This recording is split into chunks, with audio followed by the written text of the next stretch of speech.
Hey guys, I am tired, I am stressed, I am everything. We did all of that. No reviews for this video. So, it's time for Age of Vampires. I will give you a warning when it's time for the review of what I think, and for trigger for um any spoiler alerts. So book reviews for Age of Vampires, Eternal Reign. It's book one of several, by two sisters, Carolina Peckman and Suzanne Valentini.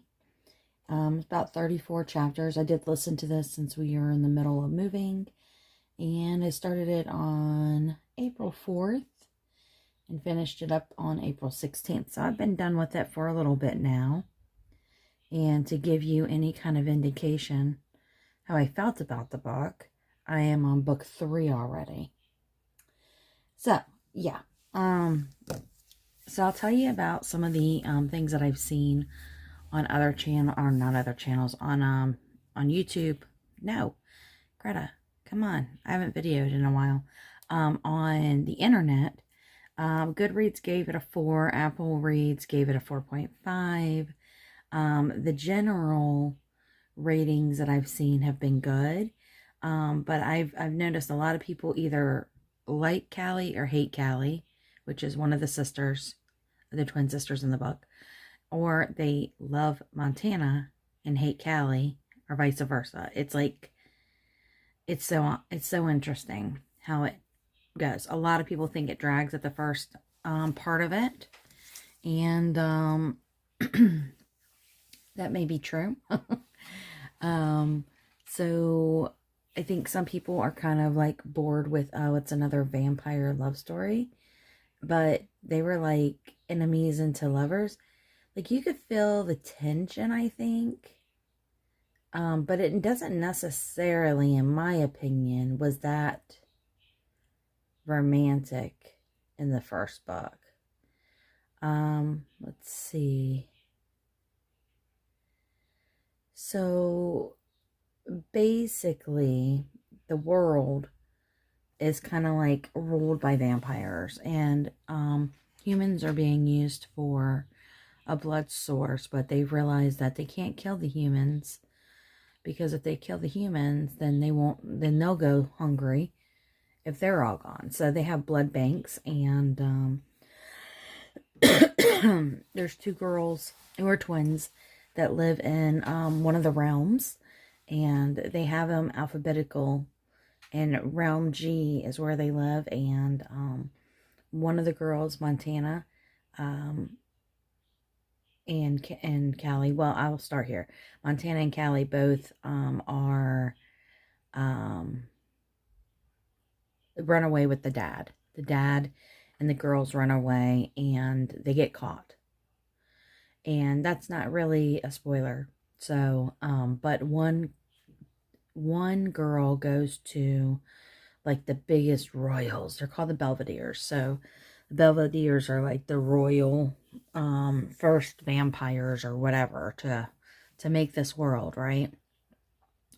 And Callie, the other sister, she ends up escaping, and she's kind of like she's kind of like a rebel. She kind of like wants to do what she wants to do, kind of thing. And but she somehow gets away with some help of the vampire hunters or slayers. And yeah, it's pretty interesting. So like I said, some people, did I say this already? Some people think that the first half of it was a little bit boring, but I think you needed that to kind of understand what the world was like at that point. The way it starts out is pretty good. Like, you're kind of like, oh, what's going on here? Apocalypse kind of feels. And then like this really kind of corny situation happens, and I'm like, am I gonna like this? And then it starts talking about the relationship with the father and the girls, and you kind of start seeing some of the things. Some people said that it was a little juvenile for them. One person said that it reads like a teenage book, but I don't really think so.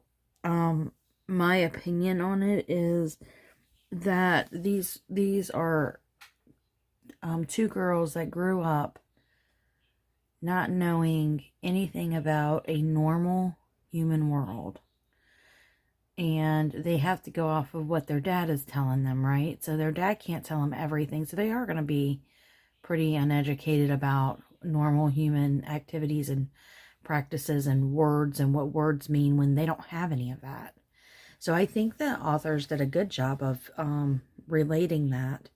And it also made it a little humorous when it came to, like, words that the sisters didn't know and they thought it meant something else. So those were kind of funny little ticks inside this. I've never read anything from this duo, sisters, authors that are in here, but I was looking through their books and everything, and they all look like some fun stuff. So yeah, there's several characters in here. You got General Wolf. You got the Ford family, which is the dad and the two girls. You have 4 of the royals. Prince Eric, Prince Miles, Prince Fabian, and then you have Clarice, who's the sister of the 4 royals. So it was pretty interesting.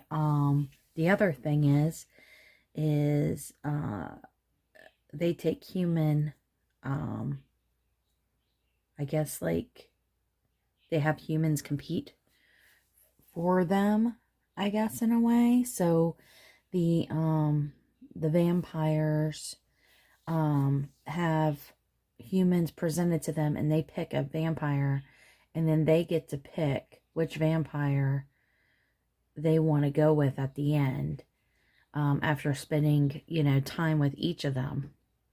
So there was a lot of missed information by the end of the book. So I think that's what makes it so captivating, is there's still so many questions.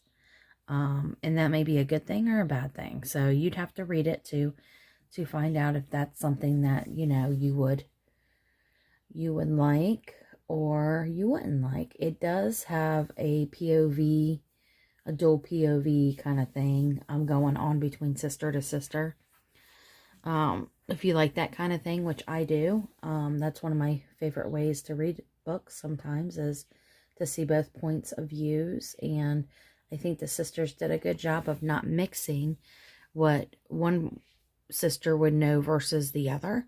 So if they don't know, like, something's going on when in one of the sisters' worlds, then the other sister wouldn't know that that's going on. And I thought they did a really good job of doing that and keeping that separate. It's a short, it's a 400 page, I think 300 page book. And there's like 8 of them, I think. So I think people kind of, with the getting hooked on it, they kind of was just like, where is this going? You kind of get to going to the end and you're like, wait a minute, how are they going to fit all of this into the end of the book? They don't. I think that's one of the things I will say this. One of the things I didn't like about the book, it's not a spoiler, but was that it, like, at the end, there were so many unanswered questions. I was like, what? No, it can't just abruptly end. I need to know all these things. But I think that's how they hook you to keep going. So yeah, so I'll go ahead and give my review. We'll count down from 10. So 10, 9, 8, 7, 6, 5, 4, 3, 2, and 1. And now I will get my sheet. I had a lot of stuff going on here. So, overall, so it's like, which one do you like the best? So, Callie ends up with this guy who is the last vampire slayer left, and his name is Magnar. And Callie goes, Callie's, I don't like Callie as much as I liked Montana. I will say that. And I really, really, really didn't care for Magnar that much.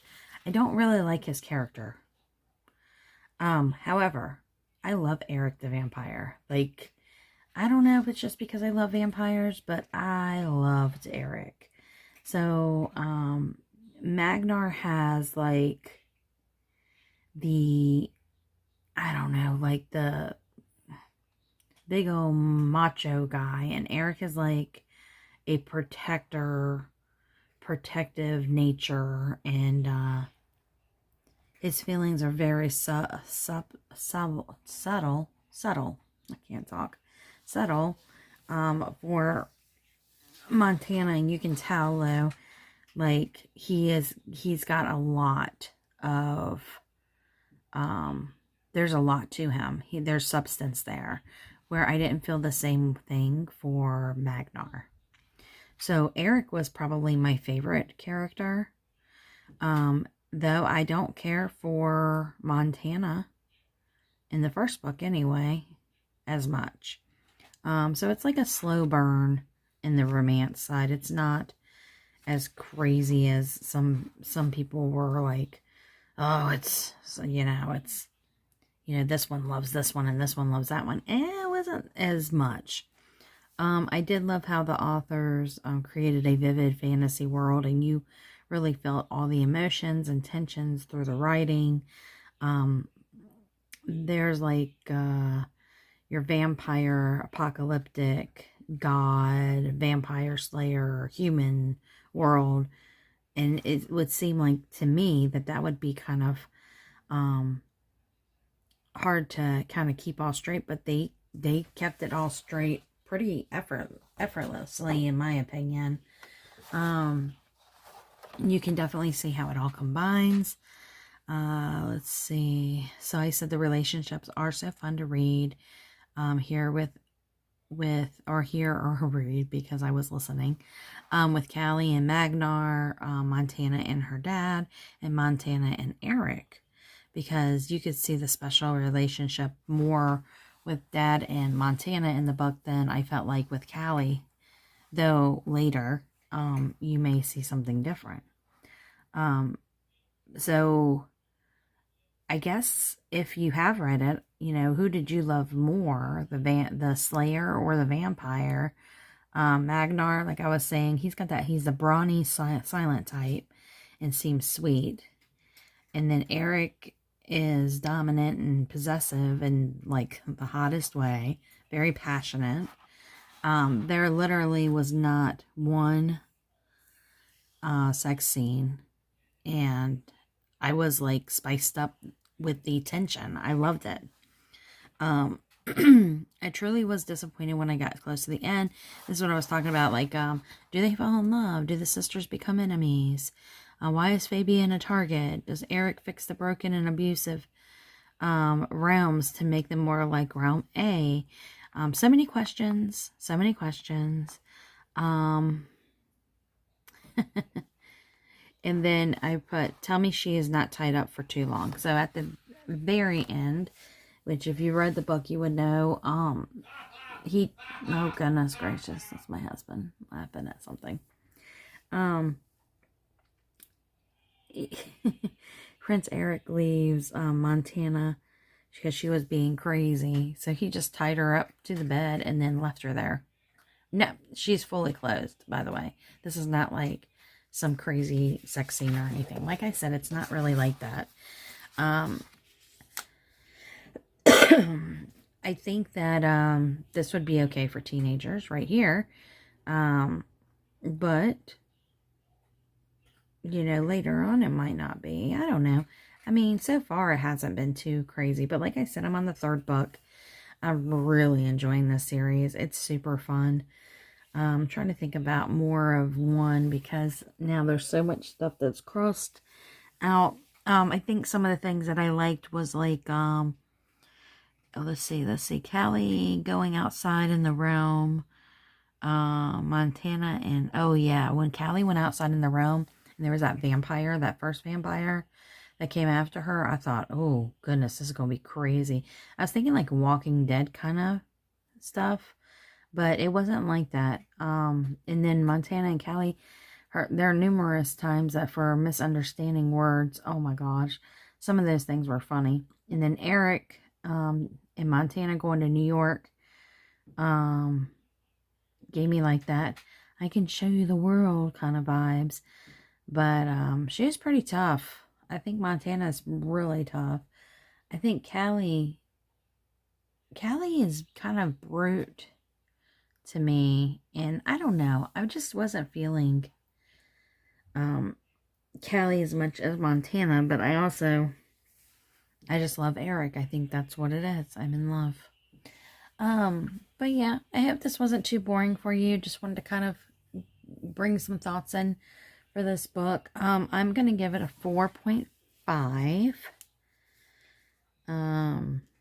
Because yeah, I think it was that great.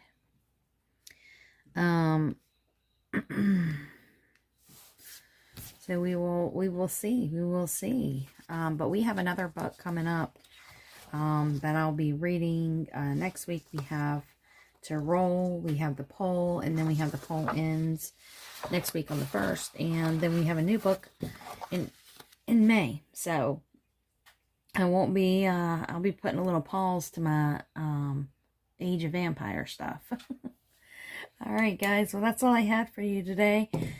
Sorry it wasn't the most upbeat. I'm not feeling really great, and I'm very stressed out and overwhelmed, and yeah, like almost panic attack feelings. So I'm hoping that doesn't happen, but hopefully things will calm down, and once I move, I think I'll be okay. All right, bye guys.